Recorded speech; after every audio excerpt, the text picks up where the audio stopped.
दोस्तों, एक बहुत ही हालिया और बड़ी डेवलपमेंट सामने आई है। डीआरडीओ ने हाल ही में एक वीडियो जारी किया है जिसमें भारत ने अपने स्वदेशी man portable anti tank guided missile system का सफल परीक्षण किया है। ये टेस्ट सच में डिफेंस की दुनिया में भारत की ताकत को एक नए स्तर पर ले जाता हुआ दिखाई देता है। खास बात यह है कि ये मिसाइल सिस्टम पूरी तरह से भारत में विकसित किया गया है और देखने में ये अमेरिका की जैवलिन मिसाइल से भी ज्यादा प्रभावशाली लग रहा है। इस टेस्ट में साफ देखा जा सकता है कि कैसे मिसाइल ने बिल्कुल सटीक तरीके से अपने टारगेट को हिट किया। वीडियो में 3, 2, 1, 0 की काउंटडाउन के बाद मिसाइल लॉन्च होती है और परफेक्ट तरीके से निशाने पर जाकर लगती है।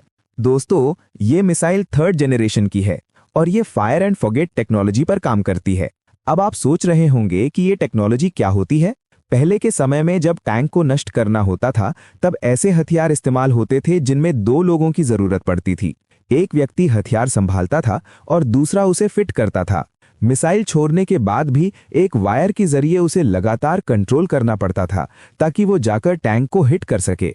लेकिन अब टेक्नोलॉजी बदल चुकी है। भारत का यह नया सिस्टम दिखाता है कि हमारा देश डिफेंस के क्षेत्र में कितनी तेजी से आगे बढ़ रहा है। ये सच में गर्व की बात है। जब ये मिसाइल यहां से लॉन्च की जाती थी तो उसके साथ एक वायर जुड़ा रहता था और हाथ में एक रिमोट कंट्रोल होता था। उसी रिमोट के जरिए मिसाइल को उड़ान के दौरान कंट्रोल किया जाता था और फिर उसे टैंक तक ले जाकर हिट किया जाता था। बिल्कुल वैसे ही जैसे बचपन में हम वायर से जुड़ी रिमोट कंट्रोल कार चलाते थे। पहले के समय में यही सिस्टम इस्तेमाल होता था, लेकिन इस सिस्टम की सबसे बड़ी समस्या ये थी कि जैसे ही एक टैंक पर हमला किया जाता, बाकी टैंकों को तुरंत पता चल जाता था कि हमला किस जगह से हुआ है। मान लो एक सैनिक ने मिसाइल दागी और टैंक तबाह हो गया, लेकिन युद्ध के मैदान में सिर्फ एक ही टैंक नहीं होता। दूसरे टैंक उस जगह की पहचान कर लेते थी और फिर अगला हमला उसी दिशा से आने वाले सैनिकों पर होता था। ऐसे हालात में हमारे जवानों की जान खतरे में पड़ जाती थी। इसी वजह से फायर एंड फॉरगेट टेक्नोलॉजी की बहुत ज्यादा जरूरत थी। आपने अभी जो टेस्ट देखा उसमें साफ दिखता है कि मिसाइल छोड़ी गई और फिर सैनिक वहां से आगे बढ़ गए। अब उन्हें मिसाइल को कंट्रोल करने की जरूरत नहीं होती। ये मिसाइल खुद ही टारगेट को लॉक करती है और जाकर उसे हिट करती है। मतलब साफ है, फायर करो और भूल जाओ। अब एक और बात पर ध्यान देना जरूरी है। आपने देखा होगा कि टैंक भी जमीन पर है और मिसाइल भी जमीन से ही छोड़ी गई। फिर भी मिसाइल नीचे नीचे नहीं गई, वो मैन्योर करते हुए ऊपर की ओर क्यों गई? ताकि रडार की पकड़ में ना आए। यही बात इस सिस्टम को खास बनाती है। अब सवाल उठता है कि ये मिसाइल इतनी ऊपर क्यों गई? आपने साफ देखा होगा कि लॉन्च होते ही मिसाइल सीधे ऊपर हवा में गई और उसके बाद ऊपर से नीचे की ओर आकर टारगेट पर गिरी। यहाँ टारगेट है और मिसाइल ऊपर से नीचे आते हुए उसे फोड़ती है। ये सब कुछ इतने कम समय में होता है कि दुश्मन को संभलने का मौका तक नहीं मिलता।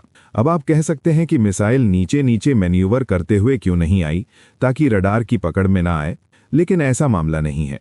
अगर आपने ध्यान से देखा हो तो लॉन्च के शुरुआती पल मिसाइल के इग्निशन और स्टेबिलिटी को दिखाते हैं। उसके बाद मिसाइल एक आर्क बनाते हुए ऊपर जाती है और फिर नीचे की तरफ वर्टिकल अटैक करती है। ऐसा इसलिए होता है क्योंकि दुनिया का कोई भी कितना ही मजबूत टैंक क्यों ना हो, वो साइड और ऊपर से कमजोर होता है। खासतौर पर ऊपर का हिस्सा ज्यादा कमजोर माना जाता है। किसी भी टैंक को तबाह करने का सबसे असरदार तरीका ऊपर से हमला करना होता है और यही काम ये सिस्टम करता हुआ नजर आता है। इस मिसाइल का वजन करीब 14.5 किलो है। इसकी रेंज लगभग 200 मीटर से 4 किलोमीटर तक है। इसमें हीट टैंडम वॉरहेड का इस्तेमाल किया गया है। साथ ही इसमें इमेजिंग इंफ्रारेड तकनीक है, जिससे ये आसानी से रडार की पकड़ में नहीं आती। लॉन्च के बाद इसका गाइडेंस सिस्टम पूरी तरह ऑटोमेटिक होता है। इन्हीं खूबियों की वजह से ये सिस्टम अमेरिका की जैवलिन और इजराइल की स्पाइक जैसी दुनिया की बेहतरीन मिसाइलों से भी बेहतर नजर आता है। खासतौर पर रेंज और ऑपरेशन के मामले में, जहां जैवलिन पास के टारगेट पर काम नहीं कर पाती, वहीं हमारा सिस्टम ज्यादा विकल्प देता है। जैवलिन मिसाइल सिस्टम 2.5 किलोमीटर से लेकर 4 किलोमीटर तक बेहद प्रभावी तरीके से काम करता है, जबकि हमारा सिस्टम 200 मीटर से 4 किलोमीटर तक टारगेट को हिट करने की क्षमता रखता है। अगर आप इजराइल की स्पाइक मिसाइल से तुलना करें तो रेंज के मामले में हमारा सिस्टम उससे भी बेहतर नजर आता है। वॉरहेड की बात करें तो दोनों में लगभग एक जैसी तकनीक देखने को मिलती है, लेकिन जब पूरे यूनिट के वजन और उसे उठाकर ले जाने की सुविधा की बात आती है तो यहां भी हमारा सिस्टम ज्यादा बेहतर साबित होता है। इन्हीं खूबियों की वजह से इस सिस्टम को अमेरिका की जैवलिन और इजराइल की स्पाइक से भी बेहतर बताया जा रहा है। सबसे खास बात यह है कि ये सिस्टम पूरी तरह से स्वदेशी है। आपने पिनाक रॉकेट सिस्टम का उदाहरण पहले ही देखा होगा। पिनाक के सफल विकास के बाद ये साफ हो गया है कि ग्राउंड लेवल पर इस्तेमाल होने वाले ऐसे सिस्टम भारत दुनिया के बेहतरीन सिस्टम्स में बनाता है। पिनाक को फ्रांस तक ने गंभीरता से देखा था और आज अर्मेनिया में पिनाक अपनी ताकत दिखा चुका है। इंडोनेशिया और ब्राजील जैसे देश भी इसकी मांग कर रहे हैं। ऐसे में ये नया सिस्टम भी ग्लोबल मार्केट में बड़ी मांग पैदा कर सकता है, क्योंकि ये रेंज, वॉरहेड और अटैक क्षमताओं के मामले में मजबूत है। अब अगर दुश्मनों से तुलना करें तो पाकिस्तान के पास 1985 का पुराना और कमजोर सिस्टम HJ-8 है, जो चीन ने दिया था। इसमें फायर एंड फॉरगेट टेक्नोलॉजी भी नहीं है।